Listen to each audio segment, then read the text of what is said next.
Hello, good evening. Welcome to Committee of the Whole meeting in Beaumont today on April 16th, 2024. I'm calling the meeting to order at 5:01. And I will begin with our land acknowledgement. The City of Beaumont respects the histories, languages, and cultures of all First Peoples of this land, whether they be of First Nation, Métis, or Inuit descent, and appreciates that their presence continues to enrich vibrant communities across the land. As we gather here in Treaty 6 territory and the responsibilities to protect and honor the treaty, the inherent rights of the people, and the land. We will move on to the adoption of the agenda. Any additions to the agenda, Madam Clerk?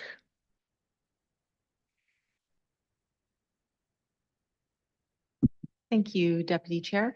We do have an addition to the agenda. We have an attachment 2 for item 5.2. Thank you. Let me just put that up on the screen.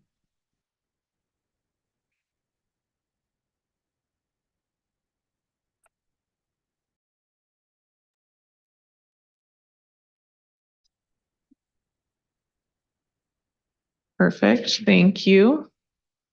Would anyone like to move this? Mayor? Thank you, Madam Chair.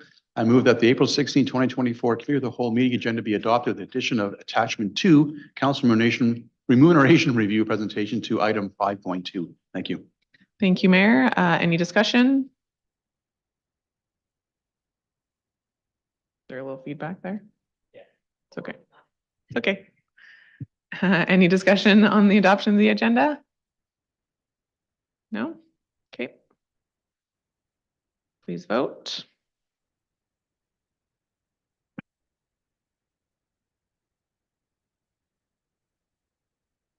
Thank you, and that passes unanimously. We are missing Councillor Barnhart this evening. She may come in online. And next, moving on to the adoption of the minutes. From the previous meeting. Would a councillor like to move the adoption of the minutes? Councillor Penrod. Thank you, Madam Chair. I'll move that the March 19th, 2024 Committee of the Whole meeting minutes be adopted as presented. Thank you. Any discussion? No discussion. We will vote.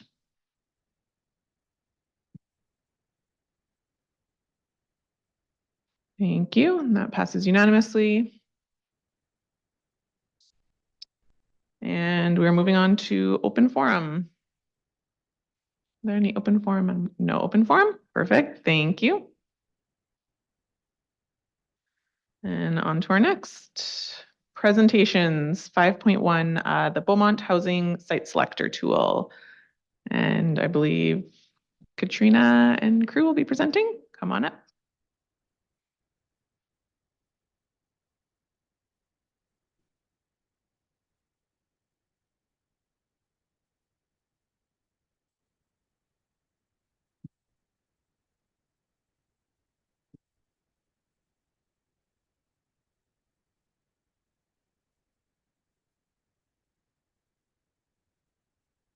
The mic is ready, and just whoever's speaking, if you could just speak right into the mic, that would be wonderful. Thank you. You're good to go. I'm good to go. Good evening, Madam Chair, Mayor, and Council. Thanks for having us. We're here to present to you about a really interesting project that we've been working on with your administration that we're calling the Location Analysis Framework Tool. So for an agenda, we'll do some introductions. I'll introduce myself. I'm joined by my colleague, Christina. We'll provide you with a bit of an overview on how we got here. So the project has been ongoing for over a year now. And so there's kind of a nuanced development process. So provide you with some context on how the project came to be. We'll provide you with a live demo of the state of the tool.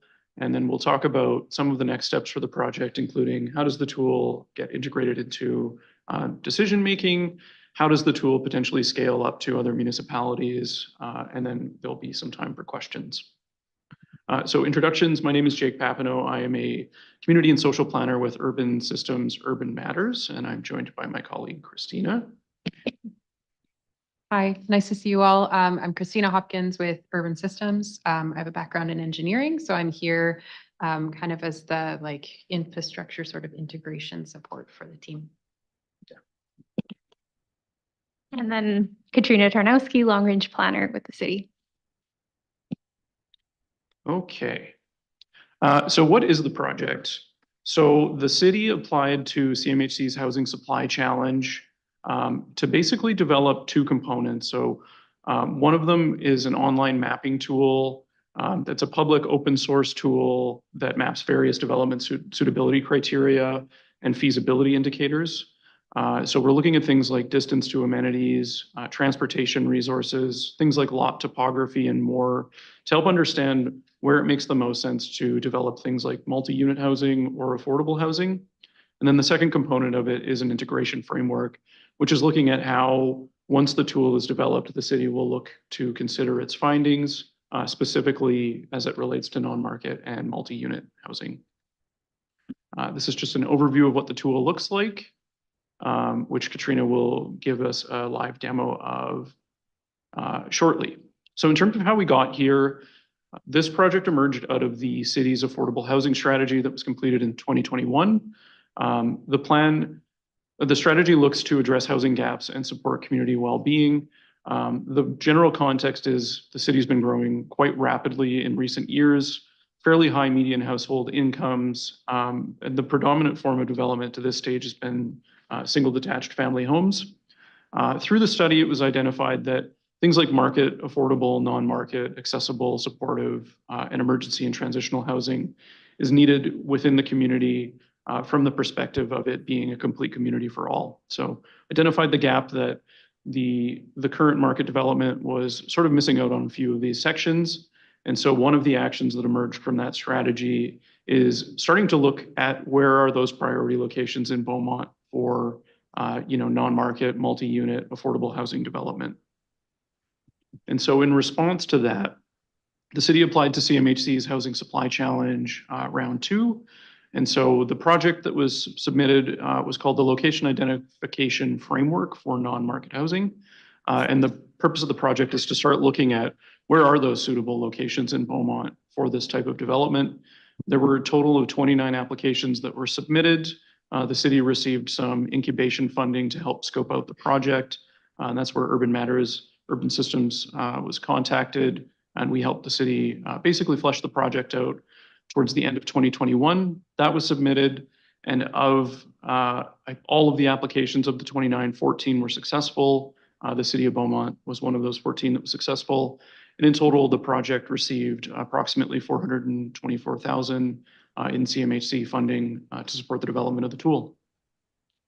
In terms of how we got to this point, so we earnestly started developing the tool in early 2023.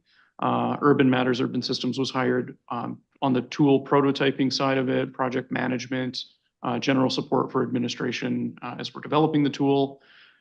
We've hired an evaluation consultant to help us keep on the right track. So one of the key components was developing a logic model for the project. So testing our project assumptions pretty much throughout the development process to make sure that the stuff that we've been working on is actually achieving what we thought it would, and that we were regularly evaluating if anything needed to be changed.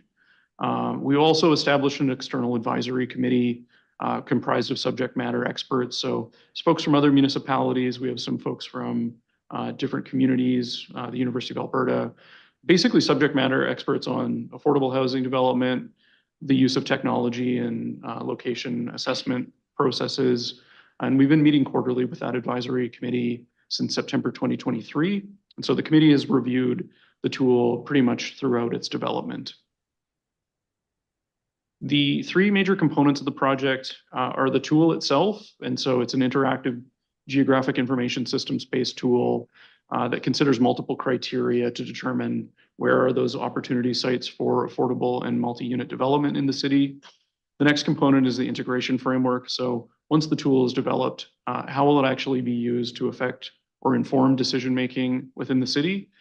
And as part of the funding, there's a component of scalability where we're working to develop a technical and non-technical scalability manual to help support other communities, other similar sized municipalities that might be interested in pursuing similar work. And so with that, I'm going to hand it over to Katrina.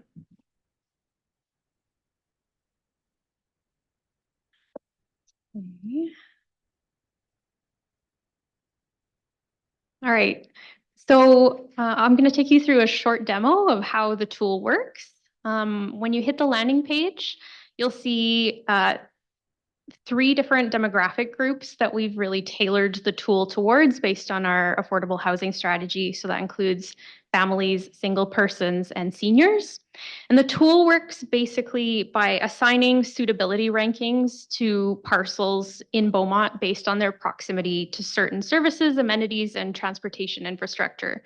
So the higher the rating that you'll see, the closer the amenity would be to the parcel, and the more suitable the parcel could be for affordable or multi-unit housing.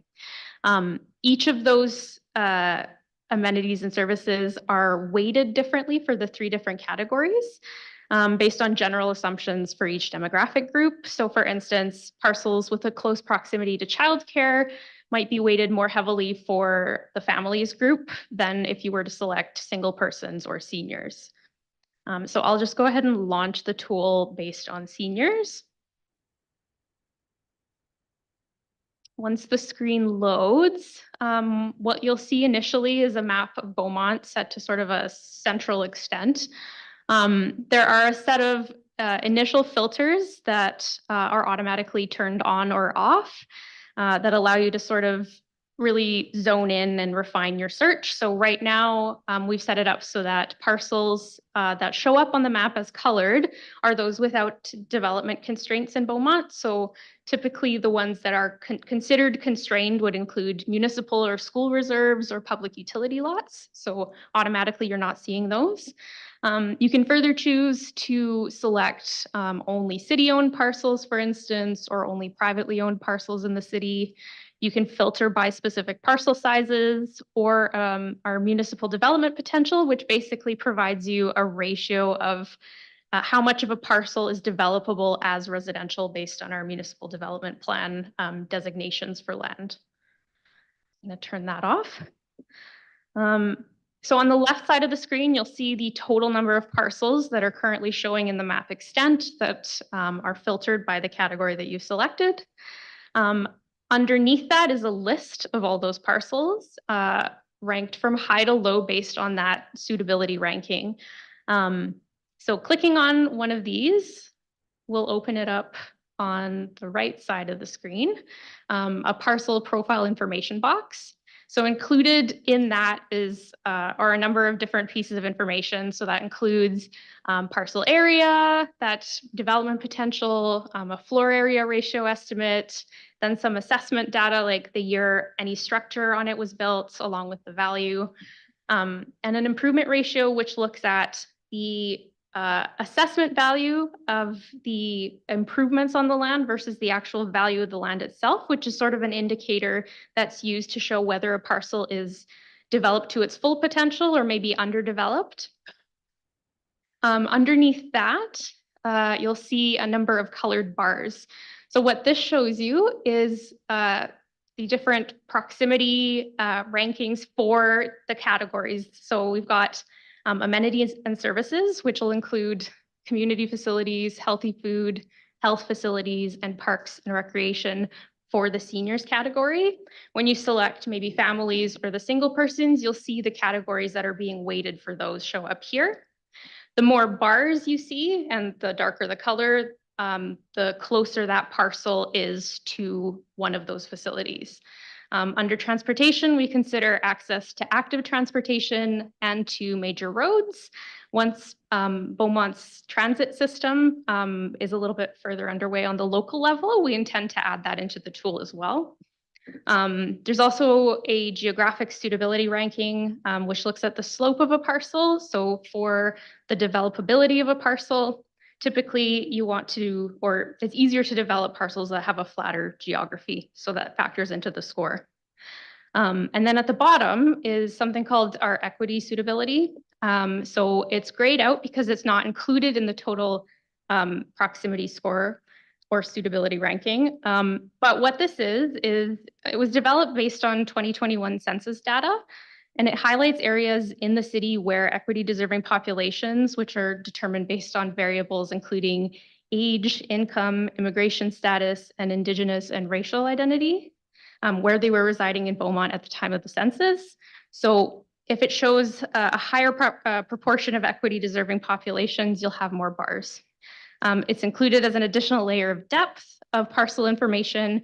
It doesn't impact the rating, but it does help developers sort of understand where in Beaumont the need might be greater for affordable housing. A couple of additional pieces in the tool to show off. We've included an additional info button. So for users, they can look up all of the different terms we've used in the tool, how they're defined, where they might be located, if they need some clarity on exactly how we might have defined healthy food in the city, for instance. There's also a number of additional filters that you can filter the proximity to. So I'm just gonna zoom back out to the city. If you're specifically maybe looking at proximity to healthy foods, like if you're really wanting that for the group of future residents that you're designing for, you can click to open that up and only look at parcels that have a high proximity score for healthy foods. If you wanted to combine that maybe with another one like major roads, you can further do so.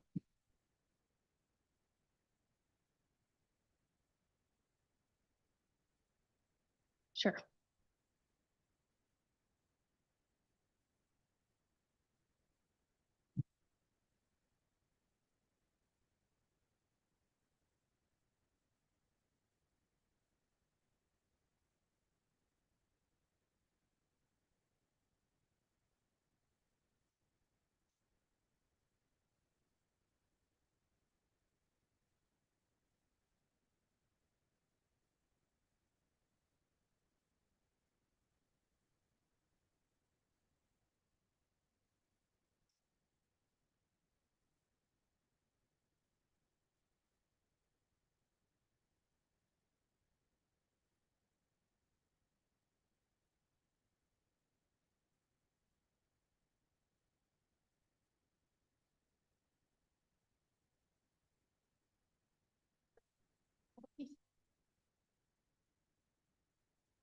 Okay, sorry about that. Let me just pop this back open.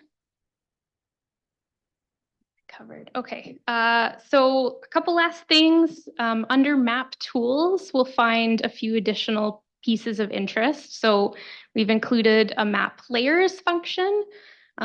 This will include all the icons that you're seeing that show where in Beaumont the health services, for instance, or community facilities are located. A couple of the more interesting ones that I want to point out that are actually turned off by default because there's just a lot of information on the screen. So it helps to kind of clean it up a little bit. We've got a parks, or sorry, not parks, trails and paths layer here, which will show you access to all of the active transportation routes in Beaumont. In addition, we've done some work to incorporate infrastructure information so that users of the tool can look at existing and future infrastructure for drainage, sanitary, and water. So I'll just turn on a couple of these so you can see. It'll show the infrastructure networks throughout the city in a couple of different colors. And then if you zoom in on them, you can get additional information such as pipe diameter, which is an important piece of information for developers.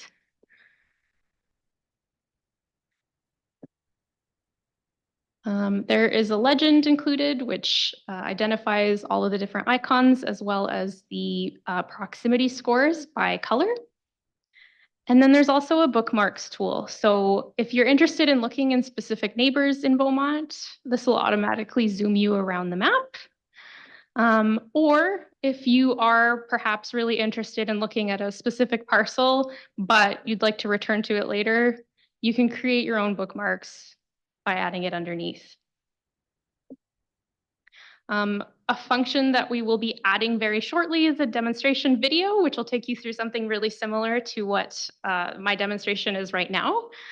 And then users can also print a screenshot of their parcel identification that they have selected. I think that about covers the most important details. So I'm gonna actually head back to the slideshow, but maybe first I should reshare. I would do it here.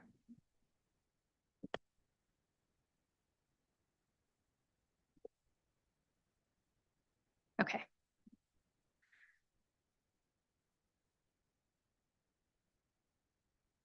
That'll work. There we go. Okay. So as mentioned earlier, the tool itself was only part of the project. At the same time as developing the tool, the project team prepared an integration framework, which identifies options for integrating the tool into City of Beaumont planning decision-making. The framework considers each step in the development process, from high-level area structure plans down to individual development permits. And it considers how the tool can be used to inform development decision-making at each of these steps, including possibilities for potentially fast-tracking an application or offering incentives should development proposals match certain criteria that are established by the tool as sort of high ratings. The framework also offers opportunities for cross-departmental collaboration, identifying when units in infrastructure or economic development, for instance, could use the tool's data to support their own work. Integration and implementation will take place as the tool is launched more widely.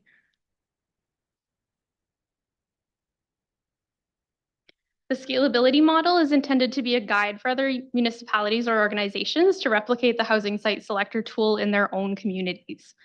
It'll include both technical advice for developing a GIS-based mapping model, as well as non-technical information, including recommendations for how best to communicate the tool internally, integrate it into organizational processes, and incentivize its use. Work on the scalability model is currently underway and is guided by questions such as, what do other municipalities or organizations need to know to develop a similar tool? Who are the potential audience that might be interested in this process?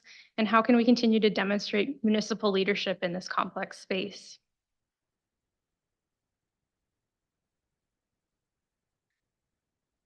So in addition to the stated project goals of removing barriers to affordable and multi-unit housing in Beaumont and further afield, administration is also leveraging the housing site selector tool to bolster the city's identity and reputation as an inclusive and forward-looking community. The tool demonstrates our leadership and interest in innovating in the policy sphere. So we're leveraging data to better understand locational considerations. We're really one of the only communities of our population and size that are engaged in this type of work. We're really trying to capitalize on the external funding that's offered by CMHC to develop this system that's going to be housed entirely within our own city's architecture and will be maintained by our own staff. We've also used the project to raise Beaumont's profile, including at conferences such as the Federation of Canadian Municipalities, and through conversations with stakeholders such as the development community and the Alberta government. So then in terms of the next steps in the project, we're preparing for that more general public soft launch. Obviously, we wanted to share our progress with you first, but the idea is that we'll continue to collect some feedback and we'll make those final changes to the tool prior to that full public launch in the May-June window. With our evaluation consultant, we will conduct a full-scale midpoint project evaluation to basically revisit from the very beginning of the project, did we accomplish what we hoped to? What were the things that we learned along the way? And to ultimately bake those findings into that scalability manual so that if other organizations or communities are interested in pursuing something similar, they don't have to necessarily repeat the same, not mistakes, but the learnings that we've encountered along the way. Thanks so much. Oh, yeah. Any questions? Good. Thank you very much for the presentation. Obviously, this tool, along with the integration framework, kind of represents a significant step towards enhancing our city's housing landscape. I'd like to also extend a thank you to all the people that were involved in the project and for everyone's collaboration, as you talked about the committees and everything that were involved as well. This will be a great tool, as you guys mentioned, and I think it's also important to highlight that it was fully funded by CMHC through the grant that we received, as you guys mentioned at the beginning. Also important that this is one tool towards kind of finding the best housing and site selection for people, and kind of one step in, or one piece of the puzzle, I guess, for affordability, but it is not the full answer. I guess I will open it up. I have a few questions, but I'll open up to my colleagues first, if anyone has any questions. Councillor Van Newkirk. Yeah, thank you. I love new tools. I was trying to play with it in the background here, but it looks like it's bandwidth intensive maybe at times when you get a bunch of filters on and stuff. So it kind of ground to a halt for me here. And it just has me asking first about the user experience, of this tool. When you get multiple filters and layers on there, has it been tested for lagginess or latency or, the drag on system, right? Like, what does that look like in your testing so far?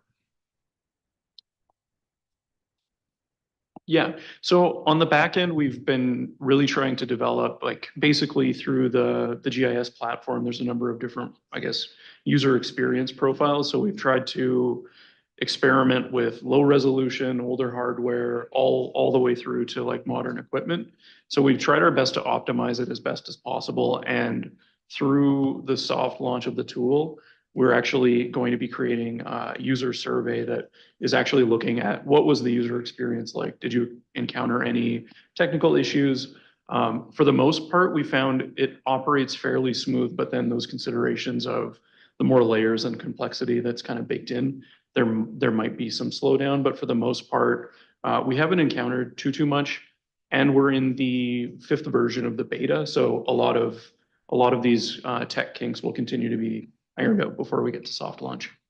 Yeah, and I think you might have touched on it a bit around the feedback that you've received to date. But how do you intend to handle the feedback that you get? So if the intended users start using this tool and have feedback for improvements, what is the mechanism going to be? I guess, does the project scope right now allow collection of feedback and looping back in to examine that after a period of time? What does that look like? Yeah, I would say definitely within reason. The scope of the project does include more revisions to the tool itself. The way that we'll collect feedback is as users are on the tool, there'll be a link to complete a survey. Once we've kind of gone through that beta or soft launch period, we'll basically roll up all of the feedback, and then as a project team, look at all of the recommendations for improvement and basically scope out what's feasible to change within the scope of the project. And then some of those things might be longer term changes that the city might need to look at once the tool is fully hosted internally. And then as far as soliciting feedback, will we wait for casual feedback, or will we ask targeted audiences and targeted groups to spend some time on it to give us feedback? What does that look like? Yeah, we have invited the advisory committee to complete their own kind of review survey, but we'll be doing outreach to specific developers and other organizations that we feel really could get some use out of the tool or provide some excellent input on maybe some of the things that we overlooked in the development. Yeah, that's great. Okay, thank you. Thank you, Councillor. I see Councillor Barnhart has her hand up, and then Councillor Natalan-Boss. Councillor Barnhart. Thank you, Chair McCook. I just wanted to ask a couple of questions. First of all, thank you for the work you've done on this. And I saw an earlier version being consulted on some of the input to it at the very beginning. And I was just wondering about if you've given any more, I'm sure you've given it lots of thought, but who would be the primary users of this tool? And is it meant to be for all staff, developers, residents, or is it primarily for staff and developers? Thank you for the question, Councillor Barnhart. So when we developed the tool and developed our logic model for the tool, We did set out 3 user groups intentionally. So one being the development community, the second being city, including both administration and council, and then a third being members of the public. Within that integration framework that I mentioned in the presentation, it does split out each of those steps of the development process into how does this tool, how can it be used by each of those 3 groups, if it can be used by each of those 3 groups. In some instances, for instance, during a permit review for like an affordable housing complex, developers would obviously use the tool to do a feasibility study on the site and be able to submit an application that's more data informed. And on the converse side, administration can then evaluate it using the tool and the same information. The members of the public may be less likely to sort of use the tool during the process of the development permit approval itself, but after it's issued, the intent is for the tool to be a source of information for members of the public to better understand why the developer chose the site and perhaps administration chose to approve the site in that location. So in that way, we're really trying to aim for all 3 user groups. Yeah. I appreciate that. And I don't think you'd be surprised hearing that question from me because we did talk about it previously. Just a last, well, two other further questions, Chair, if I may. One is regarding the communication strategy.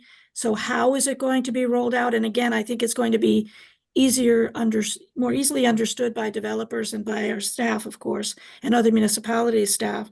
And my second question, if you want to kind of deal with both at the same time, is what are the resources that a municipality would need, another municipality might need to follow up and implement this in their municipality? And I'm coming at that from the regional perspective, from Leduc Regional Housing perspective, because there's, again, 7 municipalities there who could and would probably look at this tool and think they could use it. Thank you. Right. So for communications, we've worked with the comms department at the city to develop a comprehensive launch strategy. So there's the soft launch, in which the period that we're currently in, and then a full public launch, which will take place likely in June. So at the moment, we've sort of set a focus of communicating the tool internally, as well as to key stakeholders. So for instance, the Ministry of Municipal Affairs, and then a small group of developers who operate within the city of Beaumont to really solicit that critical feedback that's needed at this stage where we can make final changes more easily. And then during the full public launch, the intent is to through various channels, including email, various potential meetings or conferences, and then through the city's communication platforms to the public, really communicate what this tool can do, how the public can receive it, and what's the value to the city. And then for the second question, I think the resources that other municipalities may need to implement the tool in their own communities is what we're trying to tackle within the scalability model. So we're currently undertaking that work right now. We're considering questions such as the cost, like a financial cost, but also staff time, staff knowledge, and even certain considerations like the size of a municipality or development pressures, because certain small communities in Alberta or further afield may not be experiencing the type of drive to develop the type of housing that our tool is meant to identify. So all of these things are going to be considered and laid out in a way that's hopefully accessible to any municipalities or organizations that are interested in setting up a tool that's similar for their own communities. Thank you very much. That's a very comprehensive answer. Appreciate it. Thank you, Councillor. Councillor Tellenboss. Thank you, Madam Chair. Thank you all for the presentation. A lot of information there, so we all appreciate that. I have a few questions in regards to I guess the true purpose of the entire project. Just for clarity, focus is more so on the affordable housing and multi-units. Is that primarily the purpose of the entire mapping? And okay. And then I guess secondary to that, there's mention of non-market and multi-units. What would be considered non-market for this project? Non-market would be typically a housing development that would operate with some sort of subsidy, whether that would be in the form of donated land, maybe by a municipality, or if there's a rent subsidy in place. So basically housing that the total cost of that to the end user is subsidized in some form. Okay, perfect. Just another question in terms of obviously there's potentially some positive impacts, but is there potential for some negative impacts in existing communities where potentially our score isn't as high as some other areas, and by presenting this tool, we could negatively impact the value of some properties within a given area? Yeah, that's an excellent question, and certainly one that we've discussed internally as a project team throughout. We also thought a little bit about if, from the development perspective, if there's any kind of proprietary information that would potentially lend itself to, say, land speculation or something like that. So in the disclaimer in the tool, it is for informational purposes. Some of these scores obviously are, a composite of a number of different weighting factors, but ultimately the decision-making rests with administration and council as to how projects would proceed if they're to proceed. And it is, in understanding all of the complex factors that are associated with things like where does a multi-unit project get built in Beaumont? Where does affordable housing get built in Beaumont? These are really complex decisions. And this tool is just a piece of information that helps illustrate where it might make sense, but it doesn't necessarily mean that this is absolutely the location. So in terms of impact on property values at this point, we see it potentially just being minimal. It's more so for information and illustrating, based on all of these criteria, what locations might make the most sense, as opposed to this is the location that this will happen. Perfect. Just another follow-up question, more so in regards to what kind of area or land we're targeting, and I guess to get into a little more detail, individuals that are in a developed area now, where let's say there's a little bit extra land for a park or what have you, is the intent to be able to find land within a developed area, or are we focusing on undeveloped lots or communities where we would target the build of these multi-units? I'd say the way that the tool is configured right now, it's primarily looking at the existing built-up area. But when we've layered things in like future infrastructure, like wastewater, sanitary, water, it could potentially be looking at some of those developing areas as well. But as the tool is basically connected, it's calculating based on proximity to existing assets. Those parcels in developing areas would probably not score as highly as properties that are already close to amenities. Okay, so final question here, I guess, just for a little clarity. So this tool right now would be used to determine where we could put multi-units within developed areas. I think that's one way of looking at the tool. There was discussion too amongst our advisory committee that the tool could potentially also be used in the reverse way, that you could look at areas where there is maybe a gap in certain types of amenities and use it to identify, where city investment might be better placed. So I think our approach to the tool is to try and make it useful in as many ways as possible. And again, it's not to influence decisions. It's really just to provide a piece of or multiple pieces of information in a really quick and easy way to reference, because that information exists. It just often takes administration time and effort to collect it and then present it to interested parties. Perfect, thank you. I appreciate the latter part of that explanation, because I do see a tool like this being a lot more purposeful than just one purpose, almost like an MLS rating for the area. So I appreciate you sharing that last bit of information. And then I have one last question. I'm sorry to drag this on, but in terms of the criteria for some of the assessments you guys have made, like healthy foods, equity deserving areas, is there anywhere that someone can access that to get the true criteria as to how that was determined? Yeah, in the additional information button on the tool itself. Users can click that and get a full explanation of basically how everything was calculated. Perfect. Thanks so much. Thank you, Counselor.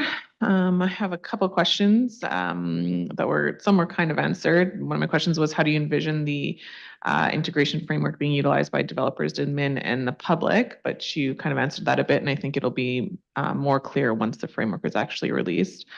Also, it's great to see that departments, obviously, such as planning and development, community services, were part of the working group. Was economic development consulted at all during this period, or part of the working group? Sorry, they weren't part of the working group. It's our intention to work closely with them as well as with the infrastructure department, because we see a lot of use of this tool for them as well. So we'll definitely be connecting with them going forward. Okay, thank you. And then can you give a kind of succinct answer, I guess, as to how a tool like this really helps affordability? Because I can see people saying, well, I know how it would help developers and whatnot, but how does it help affordability as a whole to especially the people that we had on the screen, the families, the singles, and the seniors? Yeah, I think one of the key factors is time. So in the development process, there's a few variables that you don't really have that much control over. Time is one of them that it distills down a lot of complex information into, basically a color-coded scheme that indicates, hey, this makes sense to pursue maybe a bit more investigation. Whereas previously, you wouldn't necessarily have all of that information in one place. So on the side of administration, it allows to identify, it speeds up how quickly you can identify those opportunity sites. And then on the developer side too, the same criteria, knowing that all of these amenities and services are in proximity to the site. Now there's one place that you can go to look instead of having to bring all of these different data sets together separately. Okay, so it's more of like an indirect way of how it assists in affordability. Okay, thank you. If we're creating kind of a scalability model for others as well, is the funding that was also part of the funding we received from CMHC, is that kind of all part of it to be able to cover that? Yes. Okay, great. Thank you. I have more questions from Councillor Van Newkirk, and we'll see if there's any more. Yeah, just one question. It kind of spurs from a line of thinking that Councillor Natellenbos brought up, and it's more of a technical piece around how the tool or model would consider subsurface infrastructure, right? Because that could be skewed to, you might say there's a good site here, but if the pipes aren't big enough, then it doesn't fit. How does the model consider that?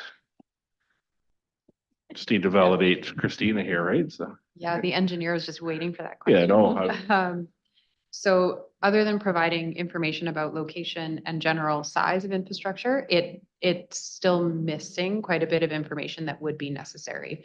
Because while it gives the pipe size, it doesn't necessarily say there's this much capacity left in the pipe. So it is very much a conversation starter for interface with an infrastructure, which would be probably the next stop in the train of conversation around that. So it doesn't quite yet.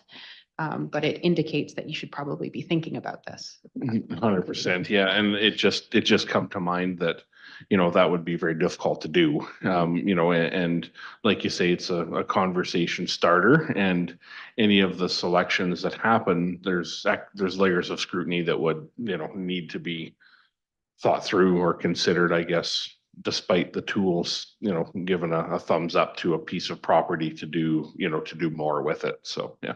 Okay. Thank you. Thank you. And the mayor has a question. Thank you, Madam Chair. Appreciate that. Just a quick question.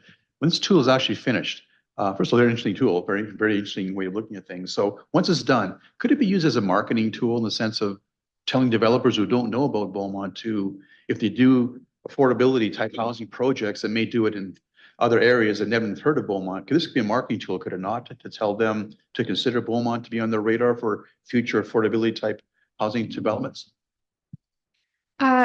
Yes, absolutely. I think if that's a direction we want to go, we can definitely use the information the tool provides to, incentivize their interest. the Planning and Development Department has, received inquiries from affordable housing developers, just, wanting to know more about the city, what incentives we offer for developers who are interested in doing this type of housing. And up until this point, we haven't had much information that we can easily share with them. So I think this changes our ability and makes that a lot easier for us.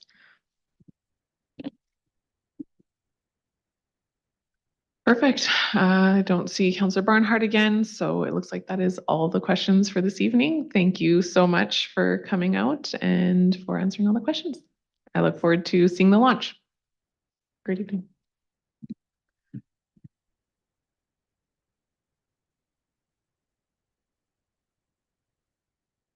Okay, we will move on to our next presentation, which is 5.2 Council Remuneration Review Presentation.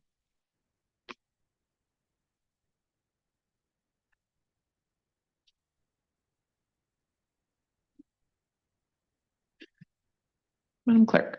Thank you, Madam Deputy Mayor. We are just bringing in our presenters who are both here. And we're just going to give them a moment to get situated. Perfect.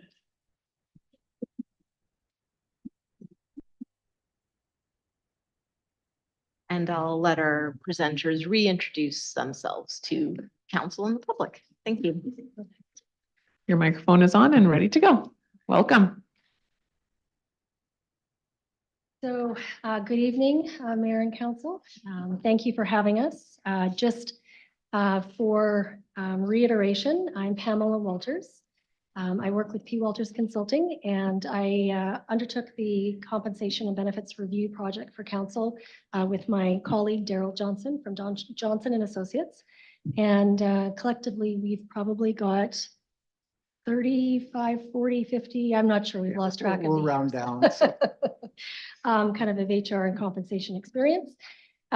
Today's discussion is just kind of carrying on from previous discussions we've had with council throughout the project, the public presentation of the results from the compensation and benefits survey. Was there there is, okay, perfect. Awesome, thank you very much. Okay, so just to remind everybody, this is a really good due diligence on behalf of City Council and the City Administration in reviewing the comparable municipal market of similar Alberta municipalities. The review focused on a process of integrity, kind of looking at the balance of comparable municipalities to the City of Beaumont. And in this presentation, we're going to do highlights of the market data results along with the recommendations for Council's consideration. So while the compensation of elected officials tends to be publicly available, the objective of the review is to consider the target market position of the aggregated and summarized compensation of the selected and agreed on peer comparable market municipalities, rather than reviewing the specific data or positions of any one municipality.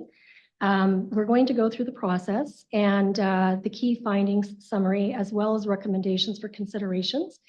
And again, just a reminder that council retains the accountability for the decisions on any recommendations for consideration, along with undertaking the necessary discussions regarding any budget implications with the support of the city administration prior to finalizing any decisions. And in keeping with the city's policy, any changes will be considered during any upcoming budget processes. All right, so when we undertook this initiative and review, there's really two important aspects to be mindful of. One, as we indicated previously, is the process, so that when we look at the different steps, the different comparators, that we want to make sure it's defensible, it's reasonable, it's transparent, and follows general practices. Because at the end of the day, the information and the data is what it is. But we want to have this that, again, it's sort of bulletproof, and the results are what they are, if we will. So when we looked at some of the criteria to establish the different municipalities that we did through the course of the review, we looked at a number of different variables. One was population, so municipalities with like-sized populations. We looked at cities, and not just kind of the term of the city, but when we looked at cities that would be organizations in terms of similar size, similar organization structure, similar programs and services. somewhat similar to equalized assessment, a full-time mayor, and then geographic proximity to larger metropolitan areas. So some of your other peer cities around the city of Edmonton, for example. So that was our initial starting point for the criteria. Here we see that this is our list of the 13 comparator municipalities that we had introduced and selected. When we see kind of looking at some of the analysis, 8 of the 13 in this group of municipalities have full-time mayors, so that's 62%. 6 of the 13 comparators are larger than Beaumont, and 7 are smaller. So interestingly, you're right in the middle of that cutting that line, cutting them equally. 62%, so again, 8 of the comparators are larger than Beaumont also with respect to equalized assessment. And then 5 of the 13 are comparable with a smaller equalized assessment as well. So really positions you nicely, and I think, again, a very sort of defensible approach, looking at a number of different variables that feed into the process. During the compensation and benefits review, we surveyed a number of elements. This is just sort of a quick listing of the different things that we looked at. So again, beyond the balance of comparable municipalities, we wanted to have a fairly good balance of information coming back. So we looked at target market percentiles and the cycles of compensation reviews, the base salary compensation for councillor positions, deputy councillor positions, and mayors. Per diems if they were offered and why, expenses and allowances, meals and accommodations, practices, benefits in terms of traditional and non-traditional benefits. Things like perquisites, retirement benefits, training, professional development funding, parental leave bylaws, and things that will deal with kind of council day-to-day business and administration. Yeah, and just to add to Pam's comments, in a lot of our experiences with municipalities undertaking similar projects and engagements, this was a really nice window of opportunity to have a very comprehensive examination of these aspects versus maybe just salary alone.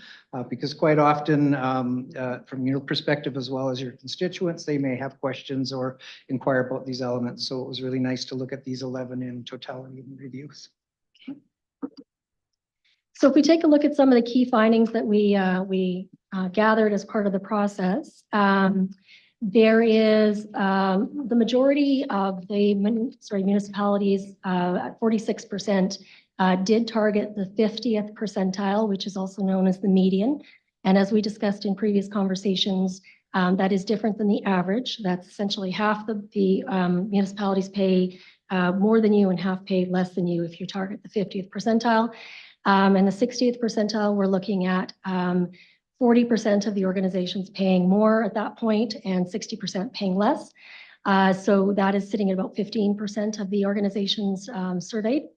And of course, you also see that there are some other practices that are out there, and some organizations actually don't have a stated compensation practice. The frequency of council compensation reviews, again, the majority sits with once per term at just under 62%. The other practices were around every 2 years at 15%, discretion of council at 15%, and annually at just under 8%. The target market for the city council, there currently is not a defined target market or a percentage.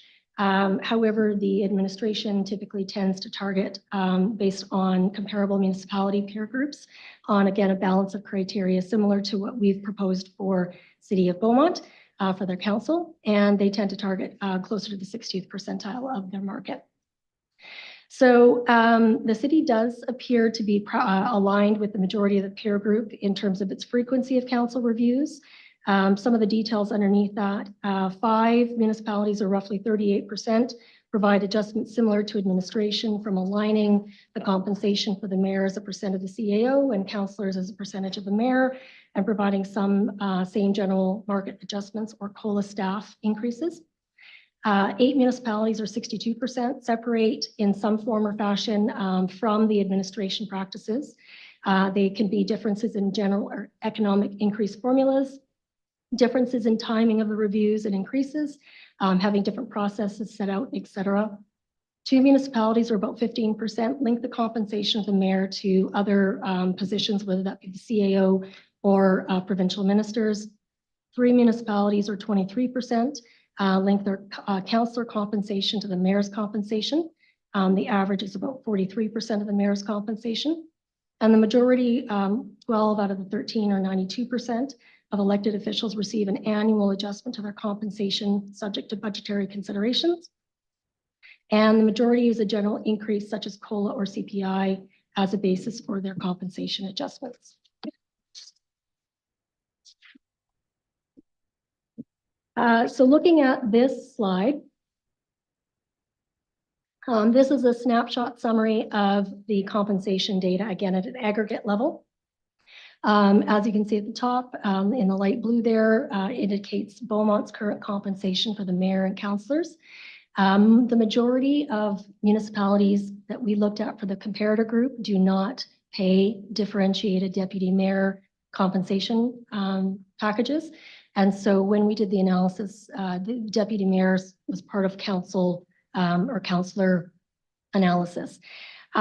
So for the peer group, all elected officials receive base pay for regular council meetings, committee of the whole or equivalent, internal committee meetings, and external committee and board meetings.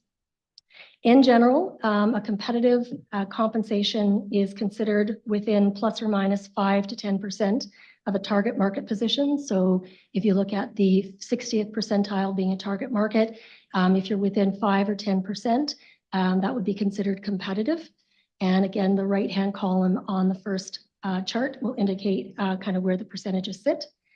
The differences between a full-time and part-time mayor base compensation is roughly $417 per month on average, $240 per month at the 50th percentile, and $492 per month at the 60th percentile. So there was some differences in the difference between a full-time and a part-time mayor, but for the most part, they're pretty minimal. 3 municipalities have monthly base salary compensations under $7,000 for their mayor roles, only one of those having reported a full-time mayor. 3 municipalities have monthly base salary compensations under $3,000 for their councillor roles, all of which were part-time.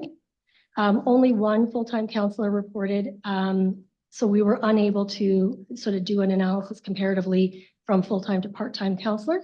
But again, the differences at the 60th percentile was under $260 annually, so very insignificant. 4 municipalities, all with full-time mayors and 1 with a full-time councillor, provide additional monthly compensation of the deputy mayor positions, all being rotational, but for the vast majority of municipalities, that is not a practice that is currently undertaken. So as you'll see, the mayor compensation is sitting just above 110% of all mayors, and about 107% when we look at only full-time, and councillors are sitting at basically 100%. When we take a look at the municipalities that reported on their general increases, or also known as COLA or cost of living increases, the 60th percentile is reported at about 3%. 9 municipalities provided a response to the survey regarding the general increase practices. When we combine all of the sort of recent compensation provided and so like a market increase and a general increase, again, it's just around 3% to 3.2% at the 60th percentile. Beaumont sat at 2% for their general increase, so they're just a little bit lagging relative to this particular indicator. So we'll go through the recommendations for consideration for council. Again, this is presented for information at this point and will be debated at a later point during your budget consideration. And we've outlined it in the slide and in the report, but some of these recommendations will also require administration to bring forward sort of options or additional material for council's consideration. So the first recommendation is adopting a revised elected officials remuneration policy with a consideration related to a sound compensation philosophy that supports the city council's strategic direction. So focusing on principles such as accountability, alignment, financial responsibility, external equity, transparency, the internal equity amongst council, and legislative compliance, as well as aligning the target market with the 60th percentile in your comparator market selection criteria. Apologize for my voice.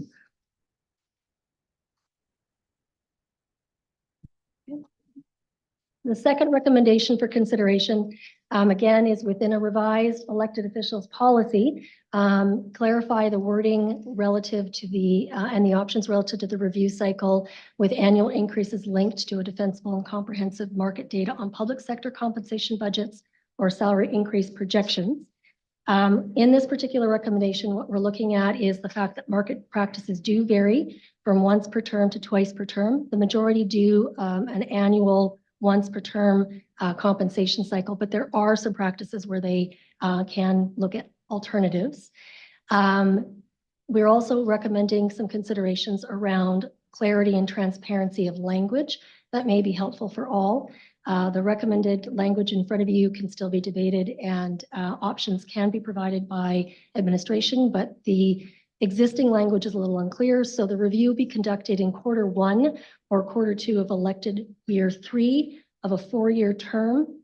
Recommendations would be reviewed in the budget process in the 3rd year term and implemented effective the first full pay in January in the 4th year of the current council. So that's very similar to what you have. However, the language is a little ambiguous in some places. And as we've discussed with council in some previous discussions, some clarity and transparency may be helpful kind of going forward for future processes and considerations.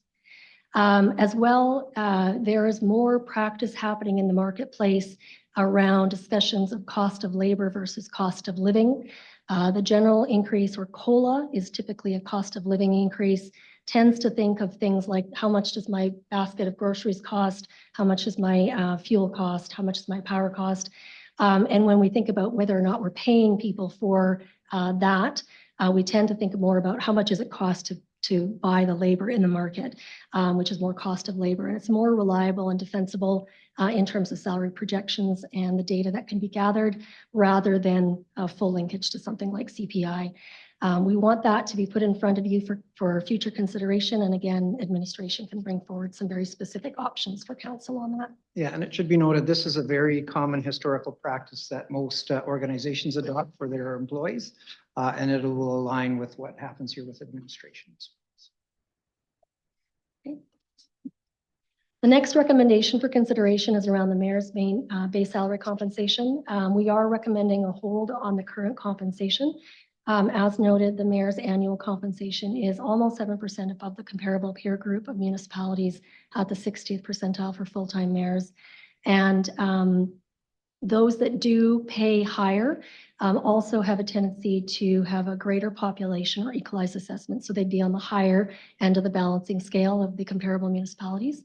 And again, we have a recommendation in here that council may wish to ask city administration kind of on their behalf just to monitor compensation practices. Things can change over time. And if there is a dramatic adjustment in compensation spends in the municipal space for elected officials greater than at least 6%, that may be something that could be open for consideration down the road as well. Okay. Again, looking at councillor-based compensation, as the city of Beaumont currently has a practice of differentiating the deputy mayor base salary compensation from its councillor compensation, which is different than the market practices. We're actually suggesting that council may wish to bring the practices in alignment, so not make a differentiation. Because the deputy mayor's base compensation is higher, it would be awkward to sort of bring it down. So we're looking to equalize the councillor compensation in this one-time event to the deputy mayor compensation, recognizing that that will bring the councillor compensation above market, about roughly equivalent to where the mayor's compensation sits above market. Again, that's something that maybe want to monitor over the course of the terms. But that will bring you kind of practice-wise an alignment with your comparators, and then maybe the annual adjustments may not need to be quite as aggressive. Okay. So then we also had some additional findings in the survey. They weren't kind of the same core functionality of base salary compensation, but they do have a lot of value for council. The deputy mayor rotational assignments, all municipalities have deputy mayors that rotate. However, their terms will be different sometimes than the city of Beaumont. I believe you guys are sitting at 8-month terms, sorry. And the municipality space is around 4-month terms being common, followed by about 2-month terms being secondarily. And again, as mentioned, very, very few actually pay a differentiator. The annual adjustments to the elected official compensation, 92% or 12 municipalities provide that general increase COLA or CPI. And they also use the periodic reviews as check on overall compensation levels. Non-traditional benefits such as health spending accounts, wellness spending accounts are used by roughly 46% of the municipalities. And when we look at the combined value at the 60th percentile, it sits about $500 per month. And there's 4 municipalities that also offer sports and recreation memberships. Retirement plans vary in terms of practices and capacities, but 7 municipalities do offer them. They tend to focus on TFSAs or the tax-free savings accounts, RSPs, the registered retirement savings plans, and alternative plans tend to be things like allowances and whatnot. And it is a growing trend, but currently in the existing peer group, only 8 municipalities do not provide parental leave in terms of formal bylaw or policy. And the remaining 4 would be in the minority. Thank you. Next one. Yeah, so additional findings as we continue, mileage and car allowances, 38 to 46% of the comparative municipalities do offer mileage, and a very small number, 23%, offer a monthly car allowance. So mileage is the most common practice. Miscellaneous allowances, 6 municipalities, for example, provide some vehicle business insurance, travel liability rate reimbursement. We see some office setups, some evidence of clothing allowances, and then some incidental expenses when traveling, which are most commonly per diems or expense. And that moves into the next one, meals and accommodations. 61% or 8 have meals with actual receipts. Some have a fixed allowance per meal, and some have accommodations with actual receipts as well when you're expensing that. Only 7 of the municipalities have per diems. Some of these are narrowly defined and typically not connected to your base or regular day-to-day and follow either Government of Alberta or your organizational per diem rates and mileage and allowances. Sure. Yeah. So one of the other things that we would like to propose is that there's a further examination of alignment to the 60th percentile of the comparator market for these purposes, allowances, non-traditional retirement plans. And again, mathematically, when we have these presentations to the other peer counselors across the province, some may think, well, we can't pay 10% higher, but the 60th percentile is not 10% higher. It's just where that data cut falls. So it's a philosophical positioning. And again, this is helping, the attraction and retention of qualified individuals to sit in the roles that you sit in. So what we're seeing is things like connectivity allowances, so your internet, those types of things at $125 a month. Mileage rates vary significantly. The December 1st, the provincial government went to 55 cents. Canada Revenue Agency now is saying 72 cents. We're finding an average about 55 to 58%. So our cents per kilometer. Meal allowances, very common at $30 for a dinner meal. And again, with the cost of living and a number of other reviews, we didn't find this to be very overly significant. Health and wellness spending accounts, 500 per year is kind of the benchmark. We do see the odd organization up to 750, but not that commonly. Retirement, again, most prevalent practices, as Pam indicated, are RSPs, tax-free savings accounts. and allowance or matching contribution rates. So again, with these recommendations, this would have to be part of your budgeting process, working with administration to see what those costs and implications would be going forward. So obviously don't want to increase the overall budget for the city in a manner that puts undue strain on tax rates, and not intended to exceed current practices or policies in place for the staff, so that you're not deemed to be richer or having more significant benefits or practices that they have. So. In the last case here, we're looking at a recommendation for your consideration. As we discussed, parental leave bylaw is not necessarily being used by the majority of the market.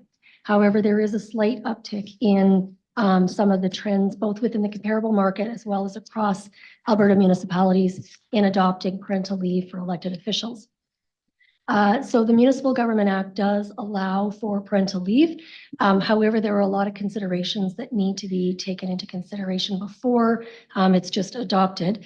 Compensation treatment during the approved leave, lengths of the approved leave, discussions on ensuring that the remaining elected officials continue to represent the municipality at large. So there's a redistribution of workload across all of the remaining councillors. And there's also a communication plan kind of within council and across the municipality at large. So we're recommending that if the council wishes to discuss this with the city administration, that they work with city administration to determine what kind of options may be available. And this would be something that would have a longer term timeframe on it as well. Okay. So that kind of brings us to the end of our formal presentation. If there are any questions for clarity or discussion, we would open the floor up for that. Perfect. Thank you so much, Ms. Walters and Mr. Johnson. I appreciate the work that went into this, and it represents a fair comparison and reflection as to where our compensation kind of stands and where we can go. And this is basically council, as you mentioned, doing their due diligence. So appreciate the work. And just a reminder that administration will be coming back with the recommendations and suggestions based on the options that were put up. But in the meantime, does anyone have any questions? We have the mayor and Councillor Munkoff-Swain and Councillor Penrod, and we'll see if Councillor Barnhart has any after. Mayor. Thank you, Madam Chair. Thank you for the presentation. Good information. Much appreciated on the report. So one quick question. I have a question and I have a follow-up question. So the other municipalities, do the majority of them not differentiate between the deputy mayor and the other councillors, or we're an outlier in that area in a sense, using the terminology in your presentation? Is that correct? Yeah, just in the sense of the practices, they all have deputy mayors, they all have rotational assignments. But very, very few of them actually say that they're going to pay them a specific amount during their rotational assignment. Okay. Did any of the municipalities give you a reason why they do that? We didn't explore reasons. Okay. However, for the few, like we did clarification and follow-up and verification phone calls. And when that did come up, the rationale was the councils felt that there wasn't really a different, like their timelines were shorter. They weren't necessarily doing tremendously different work.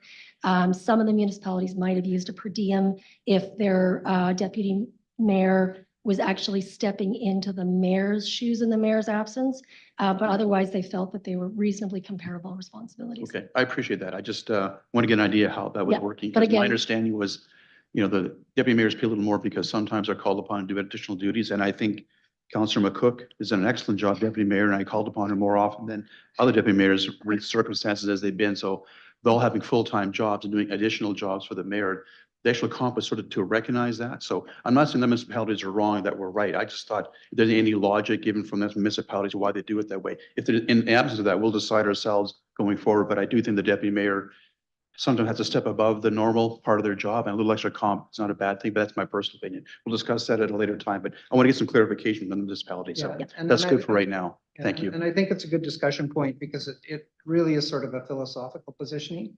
But you also have to, and you've articulated appropriately, is you have to look at the complexities, all of the issues and challenges that your municipality is facing, and then that role that the deputy mayor plays in sort of. I know in my situation, when I can't make an event, my first go-to is the deputy mayor. And quite often they sometimes have to leave their full-time job to cover an event on my behalf if I can't make it, and that interferes with their job. And that's the philosophy behind it personally, but we'll get to that at a future time when we get an idea on the other municipalities. Yeah, so again, very good question. That's good. We didn't clarify in the process, just more anecdotally. Yes, kind of that's very the- helpful to me. Thank you very much. Thank you, Madam Chair. Thank you, Mayor. Councillor Monkhoff-Swain. Yeah, thanks. Maybe just a clarification. So I understand administration's bringing information back, but I'm assuming what you're looking for from us today is our input on this so that you know what to bring back. Is that fair, or what are you looking for in terms of direction? You guys are going to bring something back to us. Do you want us to give us some input based on what we're hearing today and then you bring it back, or how do you view that? Thank you, Councillor Monkhoff-Swain, for the question through the Deputy Chair. So at this point, administration's intention is to bring back a suite of options and costing for each option and next steps for each option. Some of the options really easy to implement. It's a minor change. Some of the other options would require a fair amount of additional work, as well as a policy amendment to our current policy. So Committee of the Whole does not have to give direction at this point on which options they want to see move forward. Administration will provide a report that gives you costing and options to move each of the recommendations forward. That's our intention. And then we believe that will enable council to have a fulsome discussion on those options once they can see the numbers and the impact and the details. Yeah, sorry, I get that, but I guess then I struggle to see why we were here tonight then on this presentation. If you guys are just going to take it away, then they could have given you a report, you build an option back. So if there are things that we like or don't like, you don't want to hear from us on this now, I'm happy to stop and wait for a report. I'm not sure why it came to us here if you're not looking for any input. I'm sorry, I didn't mean to give you the impression that we're not open to hearing from Committee of the Whole. This is for discussion purposes. So it's just, we don't need a formal direction. So Sure. if Committee of the Whole wants to have conversation and discussion about the options they're most interested in, by all means, that is the purpose of the Committee of the Whole, but we don't need formal direction or in terms of what we will bring back. Okay, perfect. Okay, thank you. And that's my understanding for this place. So I'll go through just 3 points here. On the mayor's base compensation, you've chosen some kind language in here about there does not appear to be a compelling market reason, all that sort of stuff. I get all that. But basically what you're saying is not to increase the mayor's salary.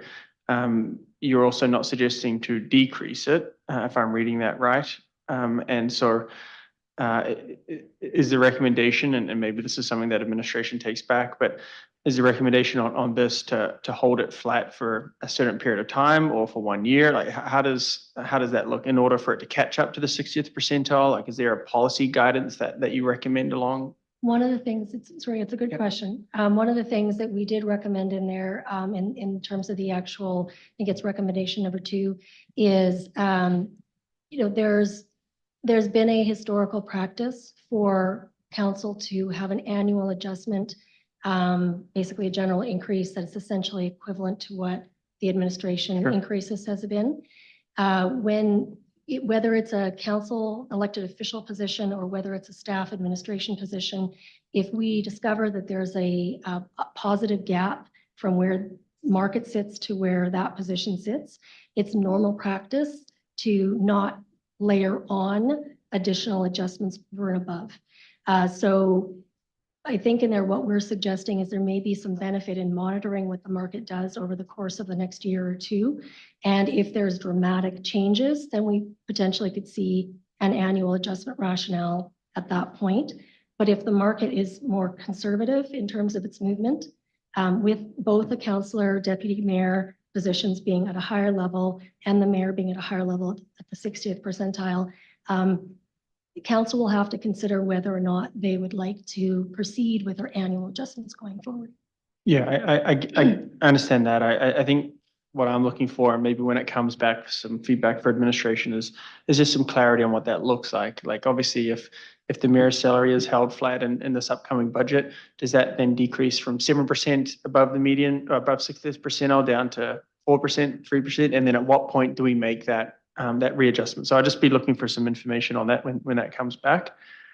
As it goes to the deputy mayor, I found the compensation piece, I found that a bit confusing. In one sentence, you said, remove the distinction between the positions.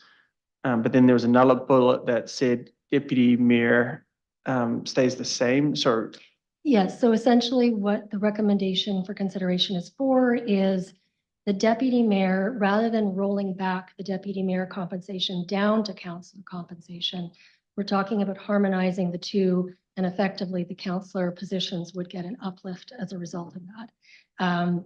If we were harmonizing downwards, and everybody came back in an elected official position in the next term, you'd all be getting effectively a pay cut. And I think that would be maybe palatable for some and maybe less palatable for others. yeah, but ultimately, and I agree with the recommendation, like just one salary for council. There's And one, yeah, so the deputy mayor, so again, council has a requirement, I guess, to discuss philosophically if they see a differentiation. But, given that most of the peer municipalities have the same requirements of their positions and don't pay a differentiator, we're sort of saying, look, that's the practice that would be the bar. Because there's an upward bar for City of Beaumont, Sure. You're bringing the councillor pay up. yeah, I get that. So for me, for what it's worth, and we'll get into it later, like there obviously is a distinction in what the deputy mayor does, and Kat has shown that over the last 6 to 8 months. But in my view, everyone gets a shift at that, right? And so it's just much cleaner, split it by 8 and call the number. We'll figure out what the numbers are. But I agree. Always found it weird that there was a different compensation for that little 8 months. Or I'm aligned there. And then for what it's worth, I know you'll bring back parental leave, but really interested in seeing that come back. And particularly as it relates to councillors as well, who, where it's not necessarily a full-time role, and what that means in terms of time off and all that sort of stuff. So all the options, yes, let's take a look at that. And, anywhere we can encourage, parents to come and take these positions where there is a barrier right now, or folks who may want to get into parents, I would encourage. So we need diversity up on council here, and we got to remove those barriers. So looking forward to those things coming back. Other than that, I know there's a lot of work from you guys. I think one of the words in the title is comprehensive compensation review. So I'll underscore the C of comprehensive there. So good job. Thanks for this. And certainly the intention when we kind of fumbled our way through previous processes to this is night and day. So thanks for all your effort on this. And I really appreciate everything. Thank you. Thank you. Thank you, Councillor. Councillor McCosswain hit on a few of my questions and some of my points, especially as it pertains to parental leave, for all of the reasons he said. So I think admin probably heard that loud and clear. We have Councillor Penrod and then followed by Councillor Barnhart. Thanks, Madam Chair. So I'll just take the opportunity to echo my colleagues' commendation. Great work on this report. I think it gives us a lot of data points to consider. As you also make very clear in the report, it's finally up to council. No one is going to take that sort of burden off our shoulders. MGA says this is for us to consider, and we'll have to do that. So do you want to just follow up on the question regarding equalizing the pay and doing away with the recommendation being doing away with the distinction between normal councillor and super councillor during the deputy mayor piece? If I read the report correctly, the current compensation of councillors is already at or slightly above the market outside of the deputy mayor pay. Is that correct? Yeah, basically you're just over 100% of kind of the 60th percentile. Yeah. Yeah. So one option would be to increase the councillor's pay for the entire term in order to do away with that bonus or extra compensation for the deputy mayor pays. But that would actually take us even further above the market. Is that correct? It takes you just, again, it kind of puts the mayor and the councillor position somewhat equivalent in terms of overage of market. Yeah. So, well, I'll maybe leave it there for now. We can have the the philosophical discussion Yeah. later on. I do want to also echo my colleagues' comments on, I'll be very interested to see what options come back for us regarding parental leaves.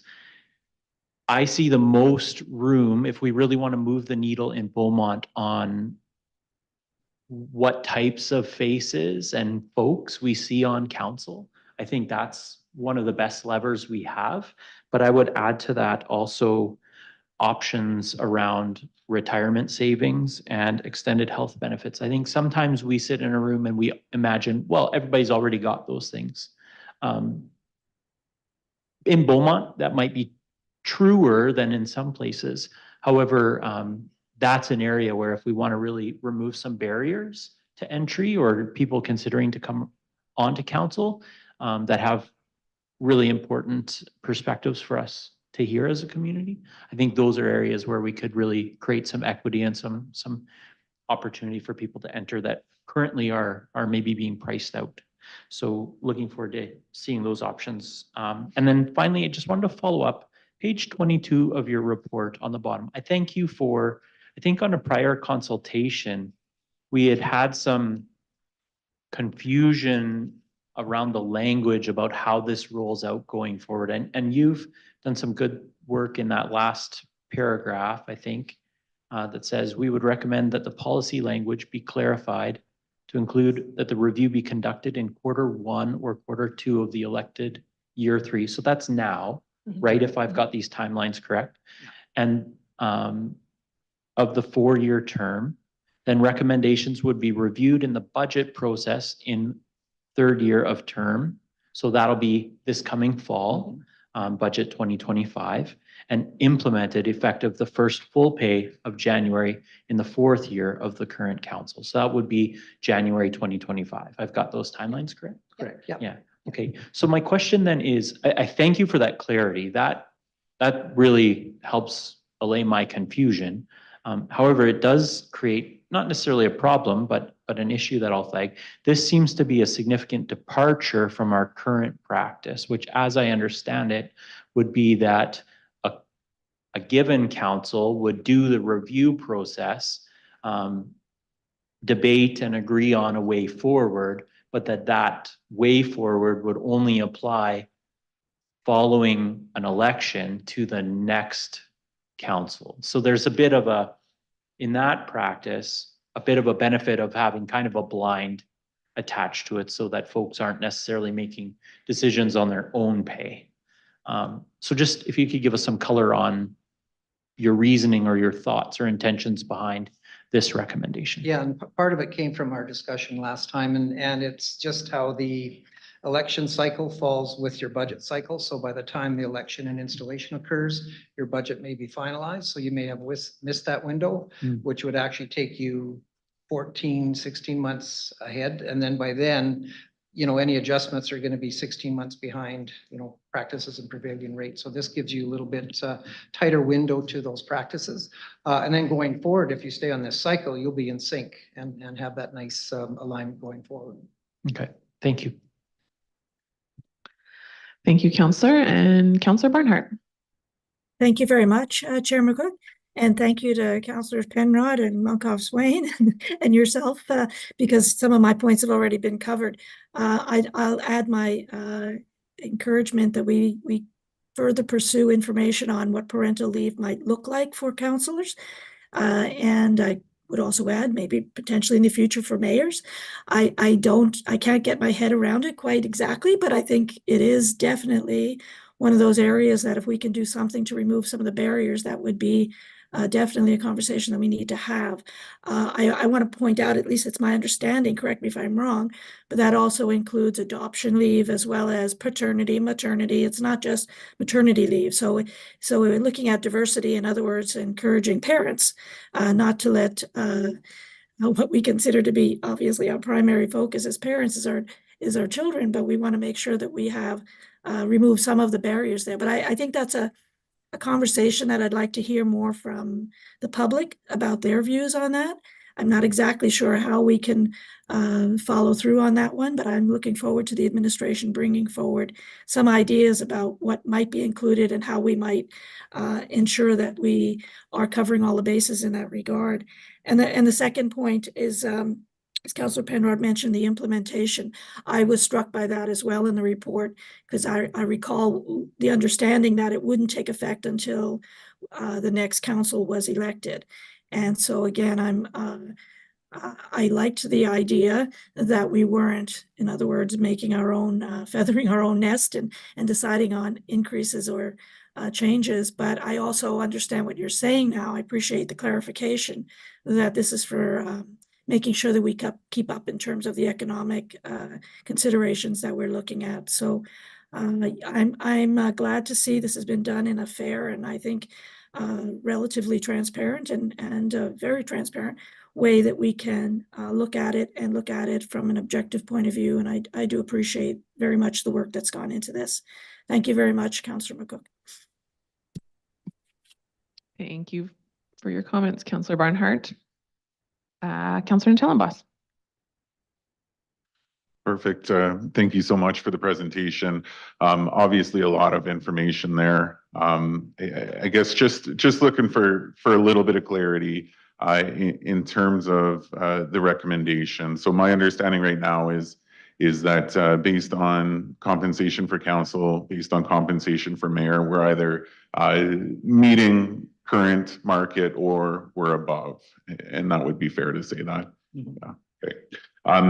Personally, in terms of compensation, it's not something that I'm after. I want to remain conservative there, but I do appreciate all of the effort that you guys put in. And some of the secondary factors, as it is, the whole compensation, I can appreciate where members of council are coming from there. But yeah, no, I appreciate to know where we're at and where we should likely stay. So thanks so much. Thank you. Thank you very much. Looks like we have no other questions. So that's it for this evening. Thank you for coming out and for all the hard work. Appreciate it. And again, on our behalf, we thank you for your time this evening and your attention throughout the process. Yeah. And also just to acknowledge your sponsorship and demonstration of effective corporate governance and due diligence. This is important. Similar to any other compensation review, really the ultimate goal is you want something that's going to be fair yet competitive because it's all about attraction and retention. You want qualified, committed individuals to sit in your seats and move this community forward. So we want to thank you for that as well. Certainly. Thank you very much. Thank you so Have much. a great Have a good evening. Thank you.